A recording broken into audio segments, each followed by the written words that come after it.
Hello everyone, welcome to my channel. तो आज मैं आपको जीएसटी का ओवरव्यू देने जा रही हूँ। जीएसटी की फुल फॉर्म होती है गुड्स एंड सर्विसेज टैक्स। तो जीएसटी का मीनिंग पढ़ने से पहले आपको मैं वैट, जो कि वैल्यू एडिड टैक्स है, उसका मीनिंग बताऊंगी। ऐसा क्यों? क्योंकि जीएसटी एक वैट बेस्ड टैक्स है। अगर आप वैट का मीनिंग समझेंगे, आगे जाकर आपको धीरे धीरे सारा कंसेप्ट समझ आएगा। तो देखिए, वैट का मीनिंग है वैल्यू एडिड टैक्स, जो कि एक इनडायरेक्ट टैक्स है। वैल्यू एडिड टैक्स किन चीज़ों पे लगता है? गुड्स, जैसा आप सब जानते हैं कि गुड्स की बहुत सारी स्टेजेस ऑफ मूवमेंट होती हैं। जब गुड्स तैयार होती हैं तो सबसे पहले वो मैन्युफैक्चरर से होलसेलर के पास जाती हैं, फिर होलसेलर से रिटेलर के पास जाती है और फिर रिटेलर से आगे कंज्यूमर के पास जाती है। तो इस तरह बहुत सारी स्टेजेस इंक्लूड होती है कंज्यूमर तक पहुंचने के लिए। और उन स्टेजेस पे जो वैल्यू ऐड होती है, एक पर्सन से दूसरे पर्सन तक गुड्स जब सेल होती हैं तो उसमें जो वैल्यू ऐड होती जाती है और उस पर जो टैक्स लगता है, उसे हम कहते हैं वैल्यू एडिड टैक्स। इन सारी स्टेजेस से गुजर कर जब हमारा प्रोडक्ट आगे पहुंचता है तो इन स्टेजेस पे टैक्स लगता है, उसी को हम वैल्यू एडिड टैक्स कहते हैं। तो आइए अब हम जीएसटी का मीनिंग समझते हैं। मीनिंग ऑफ जीएसटी, जैसा कि मैंने आपको वैट का मीनिंग समझाया, जीएसटी कुछ न्यू नहीं है, बट एक well designed value added tax. मतलब वैल्यू एडिड टैक्स को ही बहुत अच्छे तरीके से नए रूप से बनाया गया है, जिसमें गुड्स और सर्विसेज दोनों इंक्लूड हैं। जो जीएसटी है वो ऐसा टैक्स है जब हम सामान खरीदते हैं, परचेज करते हैं, और जब परचेज करने के बाद उससे आगे अगेन सोल्ड कर देते हैं। लेकिन जितनी अमाउंट में हम सामान परचेज करते हैं, हम उतनी अमाउंट में सेल नहीं करेंगे। उसमें हम जितना भी मार्जिन और जितना भी वैल्यू एक्स्ट्रा ऐड करते हैं, उस वैल्यू पर जो टैक्स लगता है उसे हम वैल्यू एडिड टैक्स कहते हैं। और जीएसटी एक ऐसा ही टैक्स है जो कि उस वैल्यू पे लगता है। जीएसटी एक कंजम्पशन बेस्ड टैक्स है।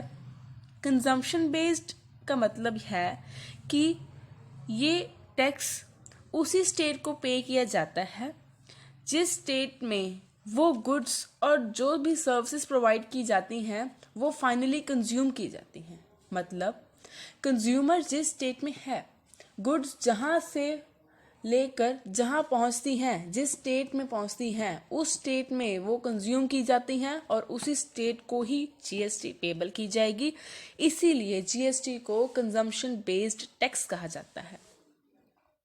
अब जैसा मैंने आपको पहले बताया कि जीएसटी वैट पे बेस्ड है, तो वही बात आगे रिपीट हो रही है कि जीएसटी वैट सिस्टम पे बेस्ड है। किस लिए?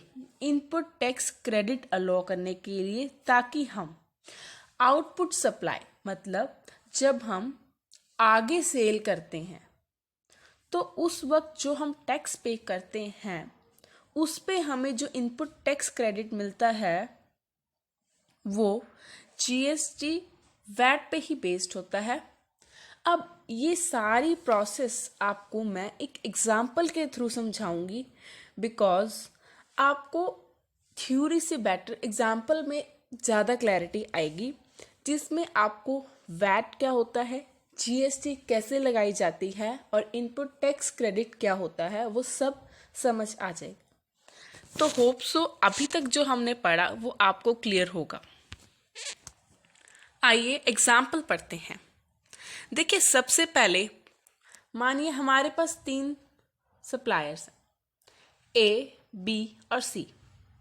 ए ने गुड पे, आप ऊपर वाला टेबल देखिए, टेबल के अंदर उन्होंने लिखा है कि ए ने वैल्यू ऐड की है 100 रुपीज़ गुड्स की। तो गुड्स की टोटल कॉस्ट होती है 100 रुपीज़। अब उस 100 रुपीज़ पे हम जीएसटी लगाएंगे कितने? 10%। 100 का 10% होता है 10 रुपीज़।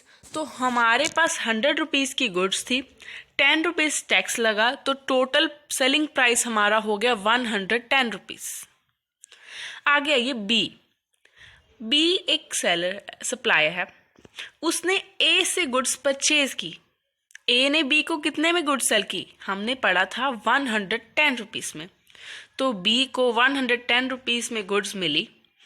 बी ने आगे उन गुड्स को सेल करना है सी को। तो बी क्या करेगा? जब 110 रुपीज़ में बी को गुड्स मिली तो बी उसमें 40 रुपीज़ और मार्जिन और वैल्यू ऐड कर देगा, जिससे उस गुड्स की वैल्यू देखिए पहले 110 रुपीज़ था, 40 रुपीज़ हम उसमें ऐड कर देंगे। हम देखिए आगे आपको दिखेगा कि थर्ड कॉलम में कॉस्ट के ऊपर वैल्यू ऐड की गई है। कॉस्ट उस गुड्स की ए ने जब गुड्स सप्लाई की थी तो उसकी कॉस्ट थी 100 रुपीज़। 100 रुपीज़ में 40 रुपीज़ वैल्यू ऐड की गई है, जिससे उसकी वैल्यू टोटल हो गई है 140 रुपीज़। 140 रुपीज़ पे हम टैक्स लगाएंगे 10%, जो कि हमारा होगा 14 रुपीज़। अब उन 14 रुपीज़ को 140 रुपीज़ में ऐड करेंगे तो उसका सेलिंग प्राइस बनेगा 154 रुपीज़। होप सो आपको समझ आ रहा है। देखिए इसको समझने में टाइम लगेगा, बट आपको पूरे कंसंट्रेशन के साथ इसको समझना पड़ेगा।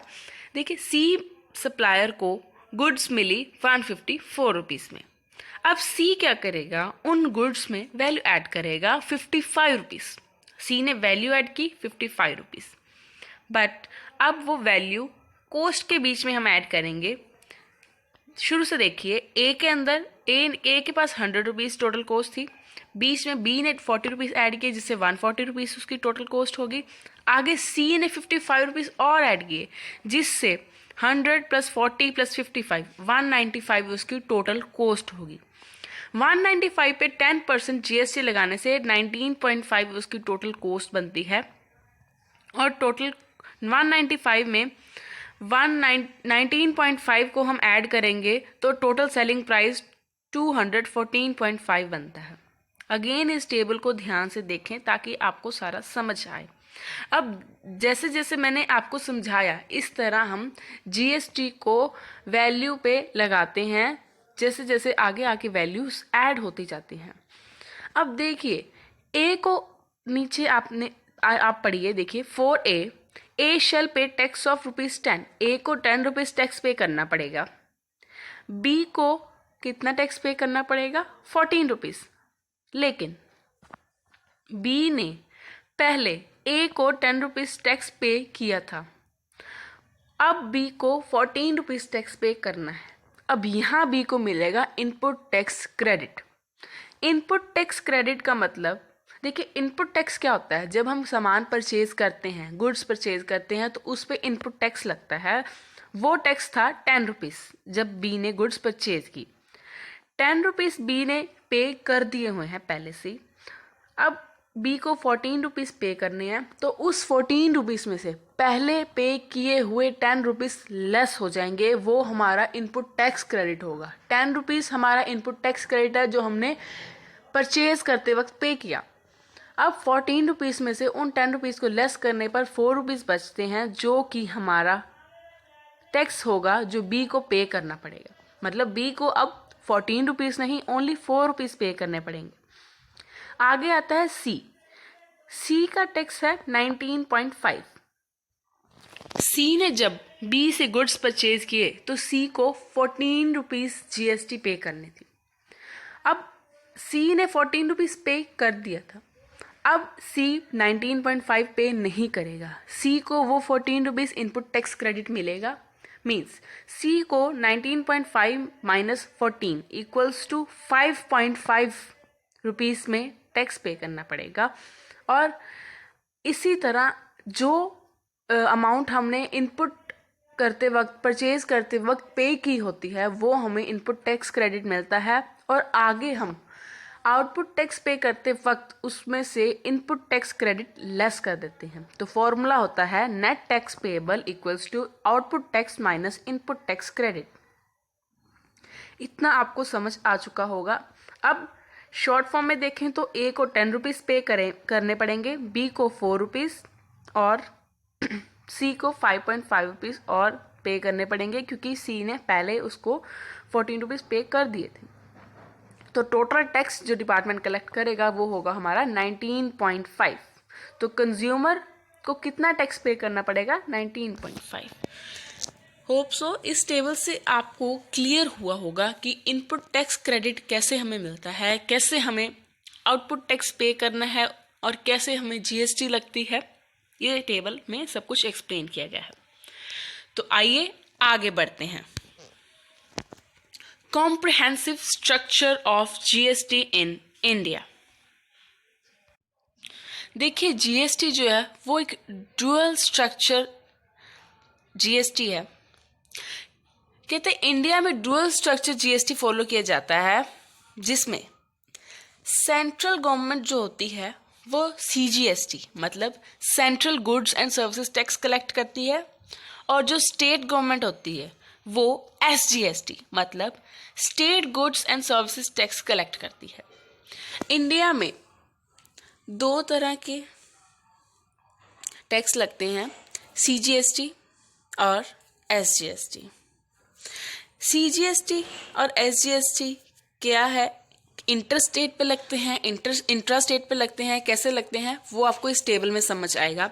देखिए टेबल को स्टार्टिंग से देखिए। Tax levied on supply of goods और सर्विसेज और both with in the state, मतलब अगर आप एक स्टेट के अंदर, सपोज आप पंजाब के अंदर ही ट्रांजैक्शन कर रहे हैं, गुड्स एंड सर्विसेज परचेज कर रहे हैं, सेल कर रहे हैं, तो अगर विद इन द स्टेट है तो इंट्रा स्टेट सप्लाई माना जाएगा उसे, मतलब स्टेट के अंदर ही।